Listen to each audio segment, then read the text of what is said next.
And of course now there's that time with your family, and then there's time at church. What about like in Mark 13 Jesus says he called them to be with him, yes, and then so that he would send them out.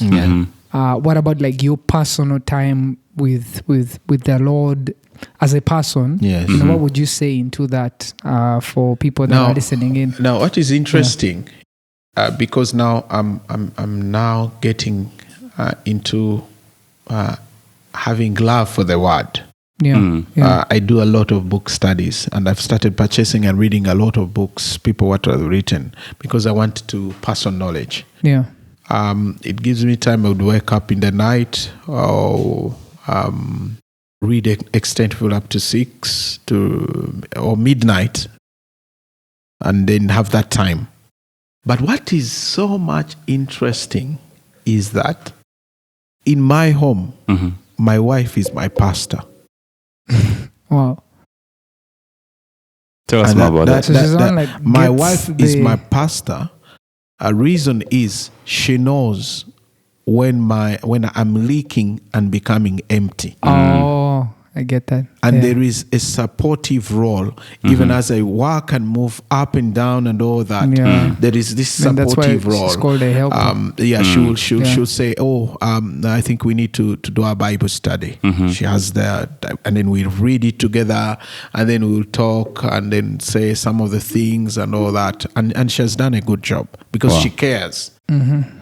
She's my pastor. And then also in terms of having time with the children read out in the night before they sleep. They read, and then they do Bible study, ask questions, what have you learned, and all that. And that has helped me. But also there's a time when you feel you're dry. Exactly. And that's why it's important for her to keep you accountable. It keeps me that. And the church doesn't. Actually, the church gets to know, because even when you preach the sermon, they say, "Oh, you can notice the exhaustion." I think today Reverend is tired. He didn't prepare. So that personal time, is something. It's a work in progress. To have time away with God, go somewhere, or find a space where you can. Because you need to be filling up all the time.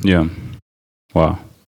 We're still in the church. No, I'm getting that, and it really takes vulnerability to actually share that, because exactly. If you're in his position, it's not easy. It's hard, and it's always most of us looking at clergy. It just looks like everything is okay.